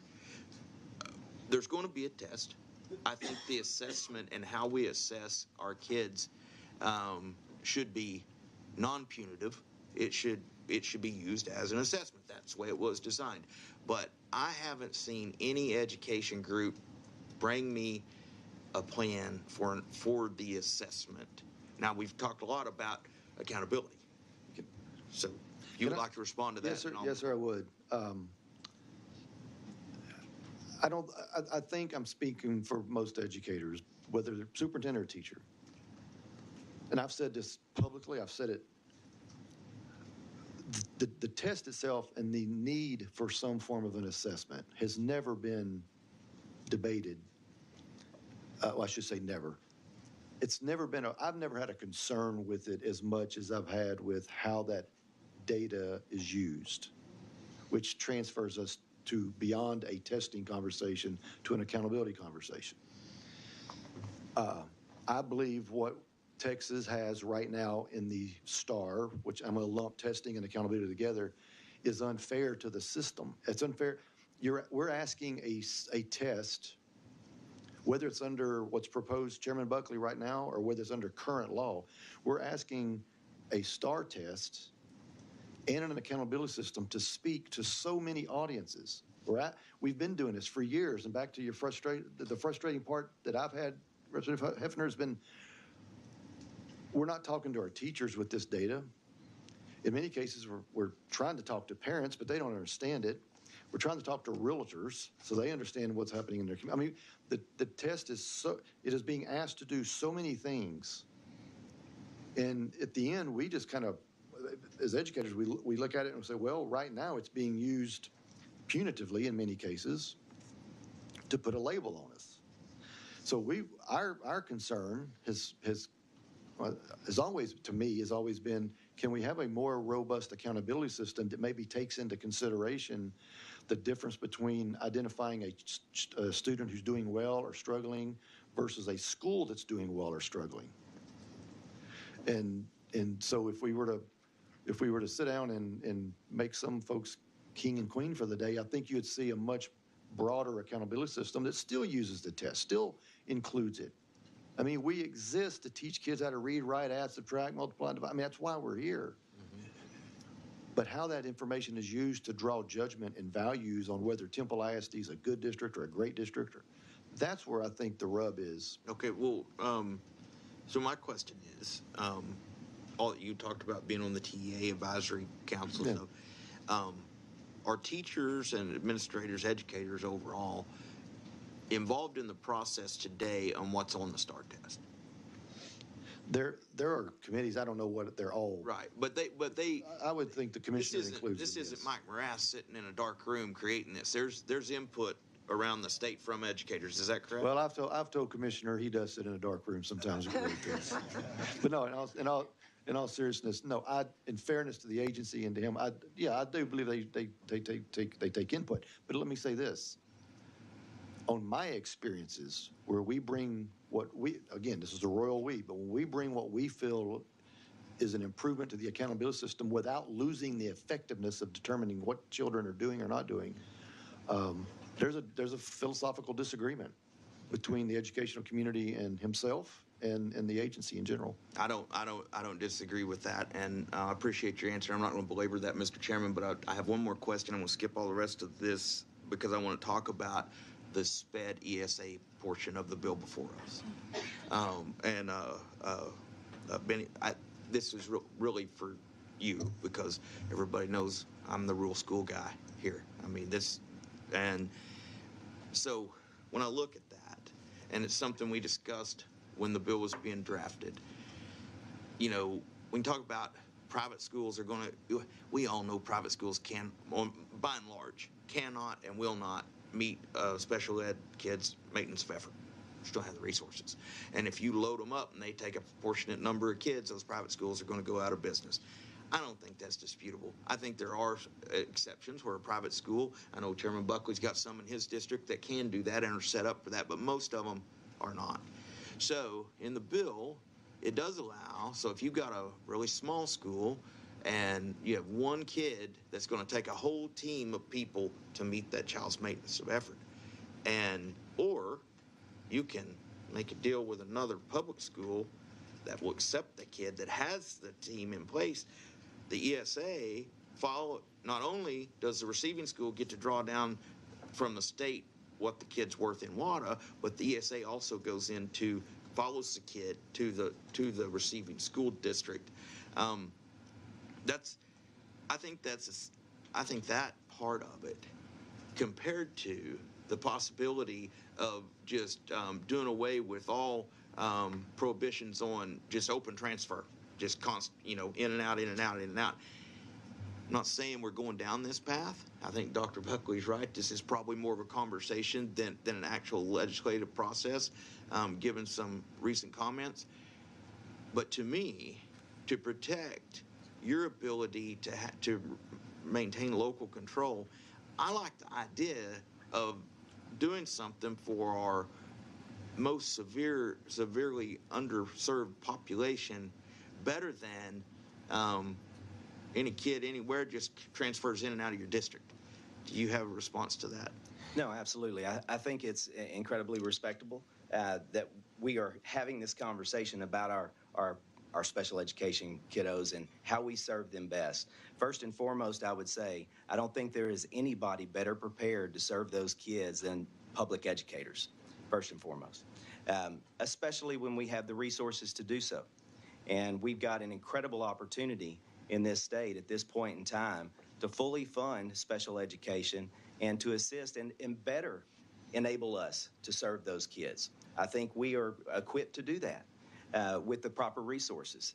And it's just going to take an effort and the intent to do what's right in this situation, in our opinion, and make sure that. I guess, Mr. Wall, that I agree with everything you just said, but I don't think I asked my question properly. Okay. We have a magic wand, as Mr. Chambers says, somebody's king and queen for a day, and we fully fund public ed or special ed, and we finally meet our maintenance of effort, which we're about $2 billion behind on, I believe, right now, and we get there. But you got the school district with all the money in the world. They got 99 kids in the district, and they have one special ed kid.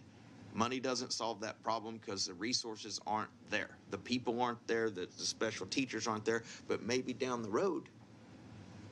And it's all over my district. I represent almost 70 school districts in 19 counties. I mean, little bitty ones over here that it isn't the money. You got lots of money, certain ones, but they don't have the people. They don't have the teachers. But maybe the district 20 miles away does. That's the point. Money is great, and I am a one on fully funding public schools, as you've seen from legislation I've carried over the years, and even this session. So that's not debatable here. The point is the realities of having the people on the ground and the programs in place in a school district to serve one kid that might show up every 25 years. There's got to be a way to do something for that kid. And money alone isn't going to fix it. There's got to be a way to get that kid to a district or a private school, if it came up, to meet that child's maintenance of effort. Sure. And that's really what I'm talking about. I mean, you got me on the money, 100% with you. So, no, I think that you'd be hard-pressed as well to find any superintendent that was willing to say that we're not capable and able to serve a special education child of that kind of magnitude. And not to mention, we're talking about very small numbers there in regards to that severe and profound that we're talking about, yes. I think, in the context of what you're talking about. Absolutely. Very small number Right. of population, but still very important. Right. And I don't know that those numbers actually justify us having a bifurcated system where we're doing that monetarily. I mean, that presents some complex problems, and some of which we probably can't anticipate at this point in time. I think that is a fair statement. And while much of this has been belabored and beat over the head, and we beat this dead horse for all 10 years I've been here,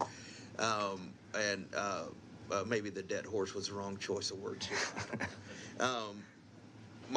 One of the things that I like the most about this bill is the potential of an actual commission. not an interim study, an actual commission, because the political environment has changed over 10 years. 10 years ago, this bill would have probably wouldn't have got referred. Let's put it that way. Now we're at the end of session and we're still talking about it. I think whether we're talking about accountability or an actual ESA program, just saying no is probably short-sighted for a future legislature, is my point. And so I am certainly willing to participate in a commission, and Dr. Buckley knows I've been pushing that from the beginning, because best practices are best practices. I was fortunate enough to serve on the School Finance Commission that created House Bill 3. We got a good piece of legislation out of it. Last session, I created the Virtual Education Commission. We got a good piece of legislation out of it. I'm not saying there's anything good about this. I'm not saying I'm even for it. I'm saying political realities exist. And just no, I think it is possibly could be detrimental, particularly to our small schools. And I would love to work with you going forward to come up with a way to answer the question I asked you, because I don't think I have an answer, and I don't think any of us have that answer. And that's going to continue to be the question. Thank you. Thank you. Mr. Chairman. Yeah, let me see, let's go. You Go ahead. Let's go. Representative Hinojosa? Okay. Thank you, Chairman. I think this is a very complicated conversation when it comes to our special education students. To the chairman's point, the one-off child in the small school district who's not getting their needs met should be addressed by our system. At the same time, vast majority of our kids are educated in large urban school districts that are severely underfunded. My school district, about $80 million a year for that population of students, special education students. Houston ISD, similarly, $80 million a year that our school districts are having to pull from other programs. It's by far the most underfunded program in our school districts. We know that districts cut corners for these most vulnerable kids because we don't do our part to fully fund this population of students who is entitled to this special education. I know that Temple is underfunded by about $3 million a year when it comes to your special education students. So the funding is a big part of it. With the conversation I've heard about how much this would cost, I've heard an estimate of about $200 million. I'm not sure quite where that comes from. That sounds like it's an under estimate to me, but that would be about HD, about 9 A-LEAFs fully funded at their level. They should receive full funding for special education. So it's definitely not unsubstantial. It's money that we could really use in our public schools, where we have our certified teachers in special education to do best by our students in special education. And one kind of gold standard that we rely upon for these students is the ARD committee that brings together experts, teachers from the classroom, experts in special education, and of course, the parent of the student who is receiving the special education to make decisions about the future of that child's education. That is not in this bill. In other words, decisions will be made about whether or not a student who qualifies for special education should go elsewhere without having that decision go through an ARD committee. That is a big concern to me, and I'd like to ask Superintendent Ott to speak to the importance of the ARD committee for our special education students. Sure. Well, Representative Hinojosa, it is certainly the gold standard in terms of collaboration, parents, teaching expertise, administration, all coming together to make decisions based on accommodations, service, or placement. If a student were to leave a public school campus and go to another public school campus, they would be required to host what they call a transfer ARD. And in that, you would pull the record and services from the sending school, and that would be a discussion had with the parent to see if those services are comparable and you're able to exercise those in the receiving school district. In fact, that's such a gold standard that right now in public schools, they're making those decisions in LPAC committees for English language learners. We even have committees for discipline placement of students, hearings. I have hearing officer, teacher, administrator, parent, and sometimes students. So it's certainly the gold standard. The idea that a receiving private school of the ESA would have a process like this or follow an ARD to discuss the services, I think that would be absolutely appropriate. By law, we have up to 30 days to have that transfer ARD in a public school.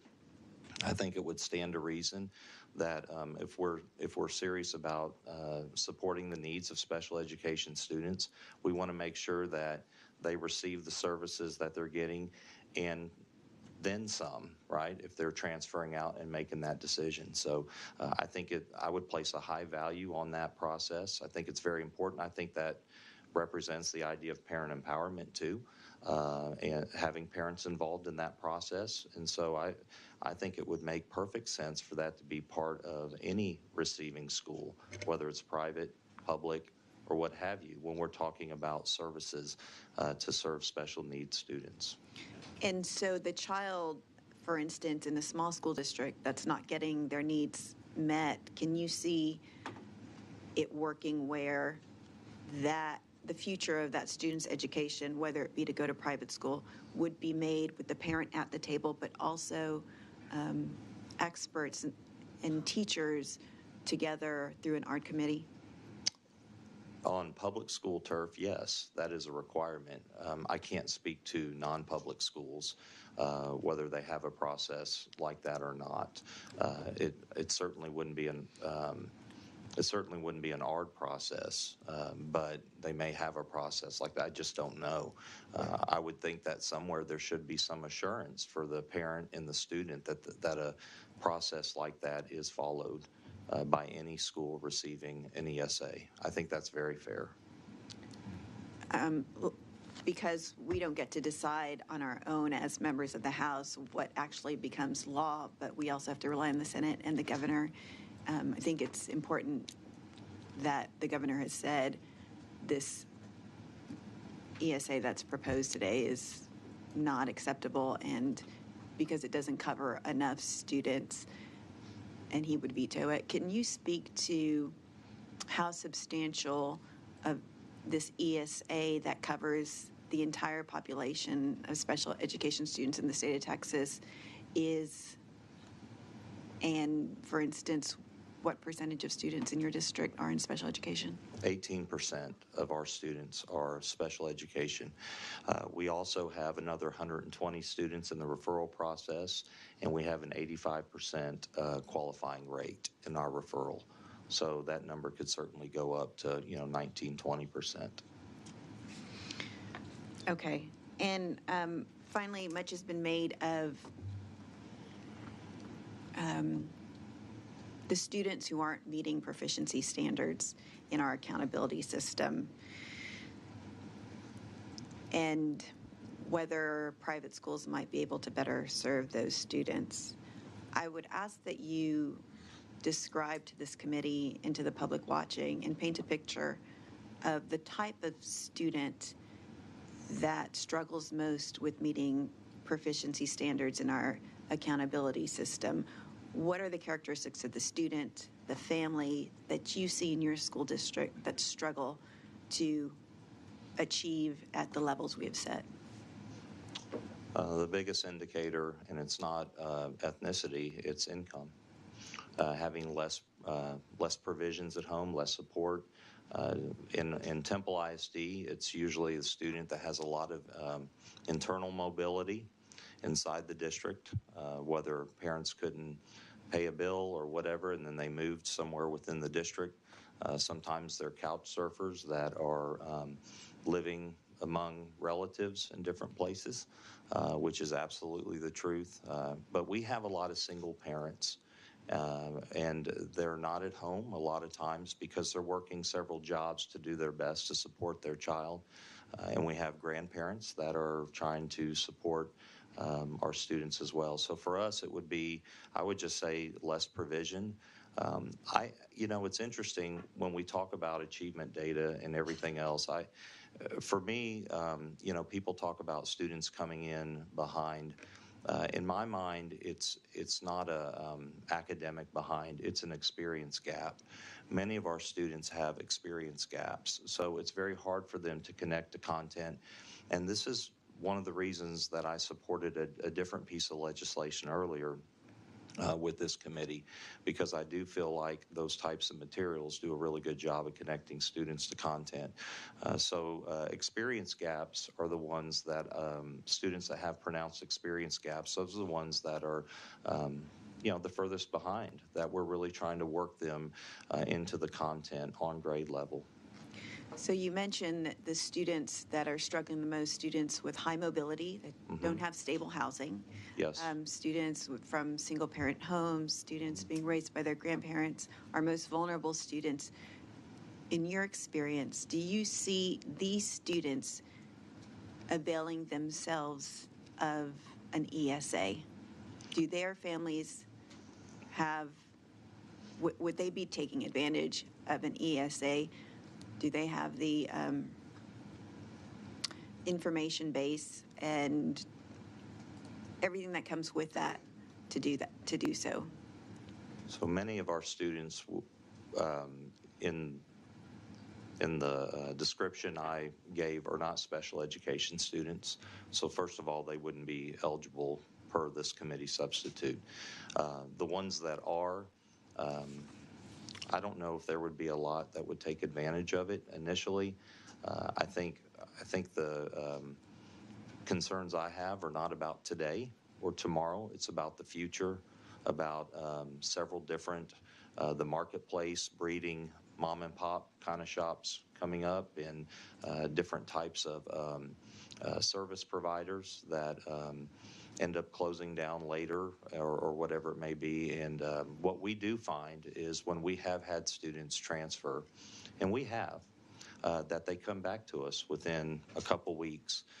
Because usually the services that, and I said this in my testimony, I don't think you'll find any higher service requirement for special education students than the regulations that we adhere to in public schools, both federal and state. So many times they figure that out and come back to us.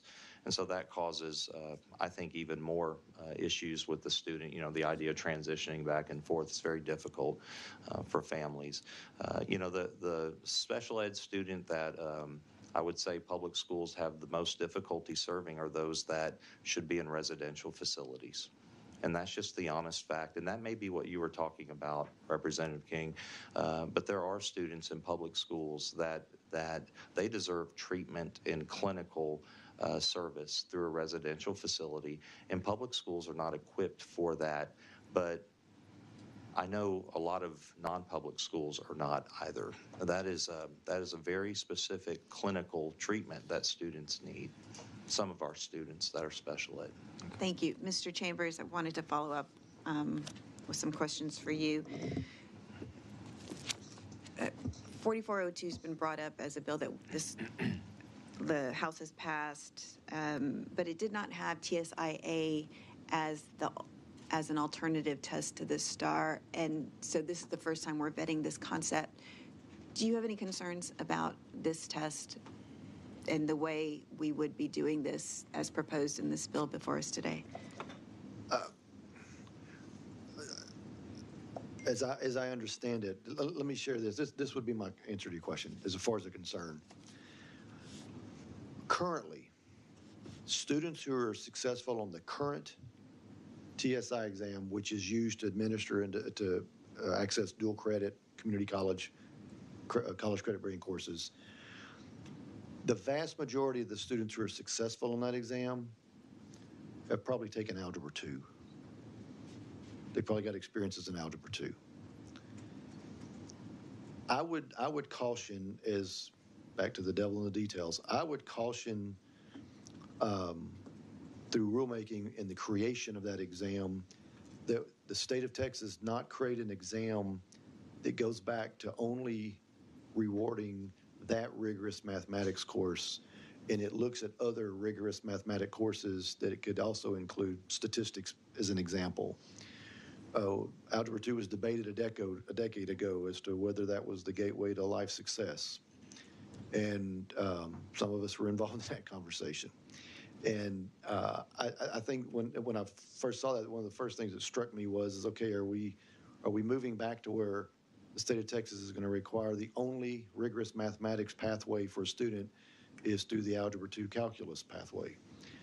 If you look at the current TSI exam, sometimes that a student with a strong background in that one particular area does well. I would hope that there would be enough bandwidth in a new TSI exam that would allow for other rigorous math courses to also prepare the student to be successful in that exam, not just an algebra background, if it makes sense to you. But that's one thing that that's not written in the bill, but I'm thinking this out into the future. One of your concerns. In 4402, we did see the through-year testing that is in this bill. And I think that's an interesting concept. I don't know if that's going to take pressure off or not. It potentially could. I don't know. I hear both sides of that argument. I know that we already take benchmark tests, and that would be prohibited in this bill. And so I think it's worthwhile pursuing, interesting concept. But other than giving the test on 3 different days instead of 1, I don't see anywhere else in the bill that limits high stakes. In fact, I see a substantial increase in the stakes for CCMR in this bill. Do you see anywhere in this bill that we are taking kind of our pedal off the gas when it comes to the high stakes of our accountability system in this bill? I don't see where where the expectations are being lowered at all. I'll go back to a comment I made earlier. The concern that I've always had has been generally around whether it's 3 exams in 1 year, it's how those results are being used, and are we drawing conclusions on each one of those exams? I would fear, be interested in others' thoughts on this, but I would fear that you move to, an exam early in the year, mid-year, and then there's a summative exam. Are each one of those exams going to be conditioned the way they currently are right now? The high stakes nature, meaning shutting down schools, that kind of environment. But yeah, until this is vetted out in the details, and you look at what's happening with the pilot programs that are going on now, I don't see the state backing off of rigor. No. Okay. And I have one final question for Mr. Swallow. You mentioned very quickly that students can already move to another school if they are in an F-rated school. Yes. Can you speak to that? Because I'm not sure that everybody fully understands the options or the choice that those families have when their child is at an F-rated school. No, absolutely. That's through the PEG grant. And the PEG grant allows a child who is going to a failing school to move to another district and have a better opportunity. Just on that, to follow up on that, what's the requirement? When does the PEG grant when does it kick in?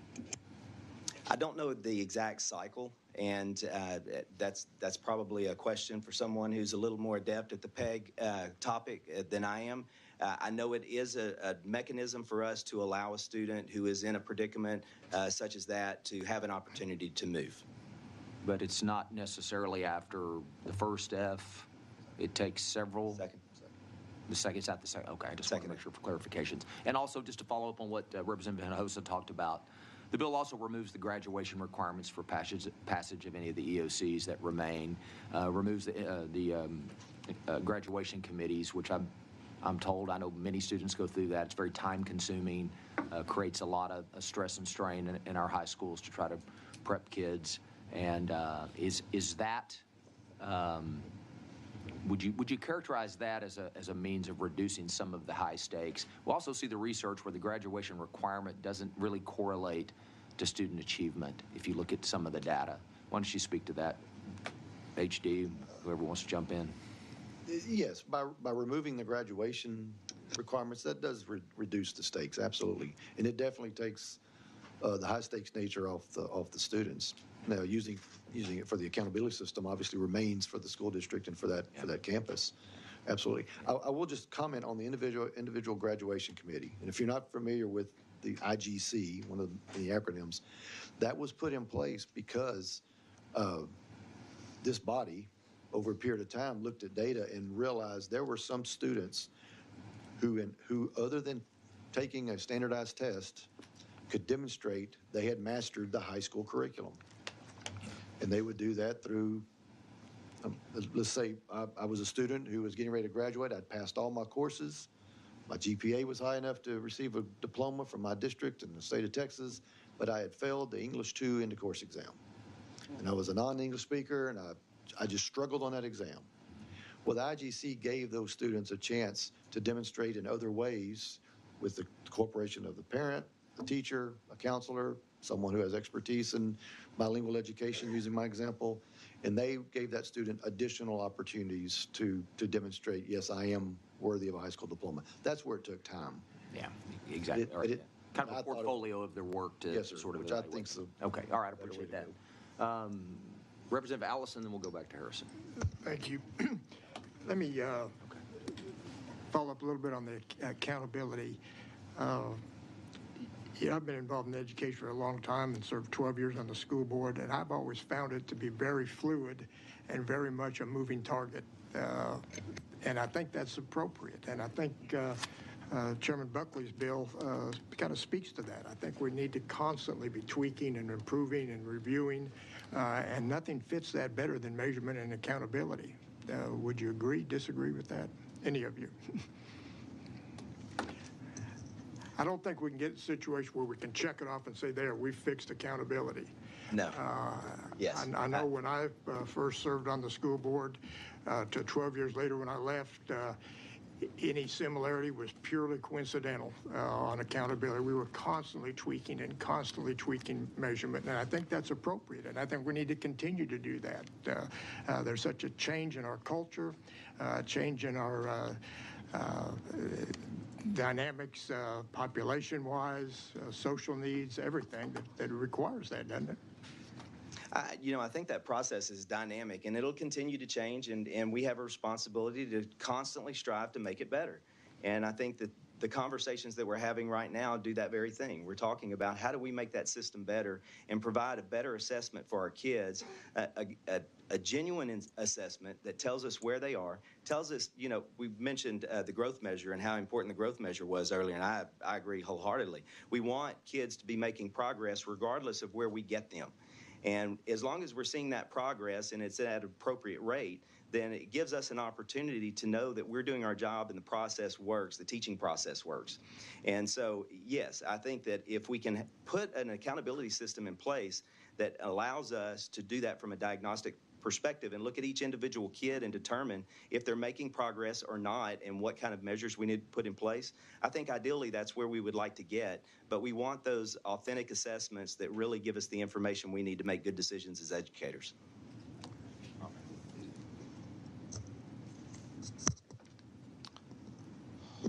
I haven't had a chance to speak to assessment, and the only thing I would say to it is the assessments moving from, say, 1 to 3 throughout the year. There are 3 purposes of assessments. The first is diagnostic, right? You have a certain assessment for that. It could be an inventory, beginning of the year. The second is progress monitoring. That's a second purpose, and those are things done throughout the year. I heard some of you mention benchmark testing, CBAs, whatever you want to call them. That's throughout the year. And then the final is an outcome measure, and that's what STAR is used for. I don't know, this goes back to the devil in the details piece, but doing the assessment process throughout the year That's already happening in practice, but where does it go and how does it attach to accountability? Because right now, it's used as a progress monitoring assessment. It's not used as an outcome measure.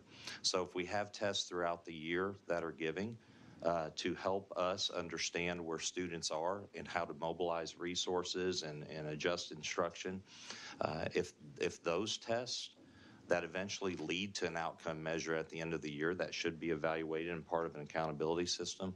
But if those interim assessments are just used for the purpose of progress monitoring and not attached to the accountability system, I think that would closer mirror what teachers, practically speaking, are doing right now. But if we're attaching progress monitoring assessments, and I don't know the answer to this, and maybe you can answer this, and that's that detail piece, but if those are being attached to the accountability system, then I think that's where the concern is. Ultimately, because really the accountability is the outcome measure. It's at the end of the year, right? The stuff in between when students are giving those curriculum-based assessments, whatever you want to call them, that's really to help adjust instruction. That's what it's for. It's not to measure a kid with finality at that point.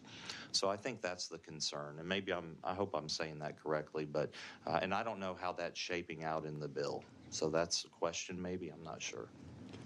Let me shift for a minute to the ESA or voucher provisions. You know, we can put lipstick on a pig and it's still a pig.